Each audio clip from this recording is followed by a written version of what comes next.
कपड़े धोने वाली बहू। शादी के पहले से ही विभा को कपड़े धोने का बड़ा शौक था। कभी नल के नीचे तो कभी तालाब के पास। अरे मेरी नीली वाली लुंगी नहीं दिख रही है। विभा की अम्मा कहाँ रखी है लुंगी? अरे वो तो विभा ने परसों ही धोकर रखी थी आपकी अलमारी में, देखो वहीं होगी। वो ना मैंने आज धो दी, मुझे लगा कि गंदी हो गई होगी। अरे कैसे गंदी हो गई थी, उसे तो मैंने पहना भी नहीं। हे भगवान, इस लड़की के कपड़े धोने की आदत से परेशान हो गया हूँ मैं। जितना तो घर में राशन नहीं आता उससे कहीं ज्यादा डिटर्जेंट पाउडर का खर्चा है। इसकी शादी करवा दो, शादी जाए अपने घर में ही करे काम, फिर चाहे घर के कपड़े धोने हो या पूरे गांव के। हाँ ठीक बोल रही हो, देखता हूँ मैं कोई लड़का। वो दिन भी आ जाता है जब विभा को देखने लड़के वाले आ जाते हैं। लड़की मुझे अच्छी लगी। होने वाली सास कहती है, बेटी अगर कुछ पूछना है तो पूछ लो। वैसे तो हमारी लड़की बहुत ही शर्मीली है, जो बोल दो वो मान लेती है, इसे क्या पूछना होगा। अरे कैसी बात कर रही हो माँ, मुझे इन लोगों के घर रहना है, सवाल तो कई है। हाँ हाँ बेटा पूछ लो ना, क्या पूछना है। आप लोगों के घर कपड़े कौन धोता है? सास का मुंह बन जाता है। देखो अगर तुम ये कहना चाहती हो कि तुम्हें कपड़े धोने नहीं आते तो सुन लो, कपड़े मैं ही धोती हूँ, लेकिन तुम्हारे आ जाने के बाद मैं रुमाल तक नहीं धोऊंगी। अरे चुप रहना भाग्यवान, बहू बेचारी घर आई नहीं, उसे डराना शुरू कर दिया। वो क्या है ना बिटिया, अभी तक तो ये कल्लू की माँ ही धोती थी, लेकिन अब तुम्हारे पापा तो दहेज में वॉशिंग मशीन देंगे ही। तभी विभा की माँ बोल पड़ती है, सवाल भी पूछा तो क्या। वैसे भाई साहब, मशीन की तो फिर भी कपड़े धोने की कैपेसिटी होती है, मतलब जो बिटिया दे रहे हैं ना विभा, इसे कपड़े धोने का बहुत शौक है। ये आप लोगों के क्या, आस पड़ोस गांव मोहल्ले सबके कपड़े धो दे और उफ तक ना करे। बाहर देखा नहीं आपने कितने कपड़े सूख रहे हैं, सब हमारी बिटिया ने ही तो धोए हैं। बस भी करो ना माँ, शर्म आ रही इतनी तारीफ सुनकर। और तो और एक दाग निकाल कर दिखाओ तो मान जाओ। हाँ अच्छा माफ करना बेटा, मैंने गलत समझा, हमें तो रिश्ता बहुत पसंद है। और ऐसे जुड़ जाता है रिश्ता कपड़े धोने का शौक रखने वाली विभा का। उसकी शादी हो जाती है कोयला फैक्ट्री में काम करने वाले कल्लू के साथ। शादी के बाद अचानक विभा चिल्लाती हुई सास के पास आती है, सासू माँ, अरे सासू माँ कहाँ है आप? ये तो धोखा है, धोखा दिया आप लोगों ने मुझे। इसे ससुर के चक्कर के बारे में पता चल गया।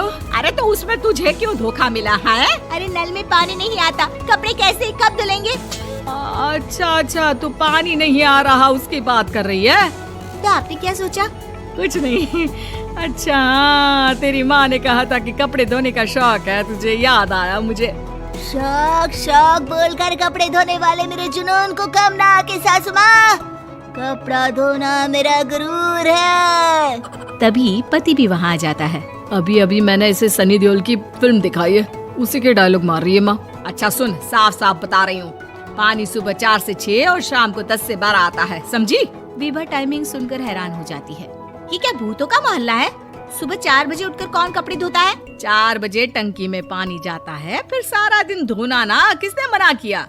अरे कैसी बात कर रही हैं? 200 लीटर की टंकी में कितने कपड़े धो लूंगी मैं, सुबह ही उठ जाऊंगी मैं। अब क्या था, विभा सुबह 4 से लेकर रात के 12 बजे तक कपड़े ही धोती रहती। एक रोज सास पड़ोस से निकलकर कहीं जा रही होती है कि साथ वाली कहती है, हाँ कल्लू की माँ, जरा ये बताओ कि 2 साड़ी है, 2 ब्लाउज और एक पेटीकोट और एक नाड़े वाला लंबा कच्छा। हाँ तो? अरे तो क्या, कितना लोगी धुलाई ये बताओ। धोबन दिख रहे हैं हम क्या? हमारे पति सरकारी नौकरी से अभी रिटायर हुए हैं और बेटा सुपरवाइजर है कोयला फैक्ट्री में। धोबन समझ रखा है हमें? हाय रे कल्लू की अम्मा, माफ कर दो, वो तो मोहल्ले में यही सब बता रहे थे कि तुमने बहू को कपड़ा धुलवाने के काम में लगा दिया है। सास को पड़ोसन की बात सुनकर गुस्सा आ जाता है। वो घर पहुंचती है जहां घर के बाहर ही इतने सारे कपड़े सूख रहे होते हैं जितने कि किसी धोबन के घर पर। अरे ओ कल्लू की दुल्हन, बाहर निकल। माँ जी यहीं आ जाओ, बाथरूम में चादर धो रहे हैं हम। अरे अभी हम धोते हैं, तुमको बाहर निकलो। ये आस पड़ोस वाले बोल रहे हैं कि हम बहू से कपड़े धुलवा कर उसे कपड़ा धोने वाली बना दिए हैं। अरे छोड़ो ना माँ जी, किन लोगों की बातों में आती हो? आस पास के लोगों का तो काम ही होता है कि वो किसी तरह सास बहू को लड़ा दे। बहू सारे घर के कपड़े धोती है, ये क्या कम है? बोलिए। सास को भी लग जाता है कि वो बहू का ये सनकीपन नहीं छुड़वा सकती, इससे अच्छा है कि खुद ही चुप हो जाए। एक रोज सास और बहू मंदिर जाते हैं, जहाँ सास की साड़ी वहाँ खड़ी भीख मांगने वाली से मिलती है। माँ जी क्या बात है, आपकी साड़ी उस भिखारन से कितनी मिल रही है ना? हाँ हाँ देखो तो, दोनों की साड़ी मिल रही है। क्या बात है कल्लू की अम्मा, तुम खुद को तो अफसर की बीवी बताती हो और ऐसी सिंपल सी प्लेन साड़ी पहनकर घूमती हो। सिंपल और प्लेन नहीं है ये साड़ी। तो क्या सोने के धागे से फूल बने हैं? कुछ भी सासू माँ, कुछ भी। हाँ बने थे इस साड़ी में सोने के धागे से फूल। मेरे पति लेकर आए थे मद्रास से स्पेशली मेरे लिए 10,000 की। ताहे भाई साहब इस भिखारन के लिए भी सेम टू सेम साड़ी लेकर आए होंगे 10,000 की। सास उस वक्त तो कुछ नहीं कहती, लेकिन बहू के साथ घर आती है और अलमारी से एल्बम निकाल कर लाती है। ये साड़ी देख रही है, ये वही साड़ी है जिसे मैंने अभी पहना था। इस साड़ी में ये जो चमकदार फूल दिख रहे हैं ना, ये सोने के धागों से काटे गए हैं।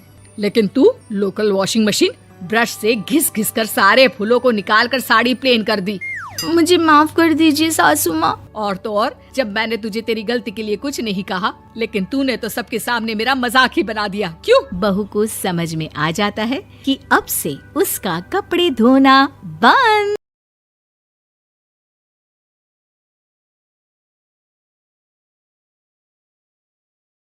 Like and subscribe.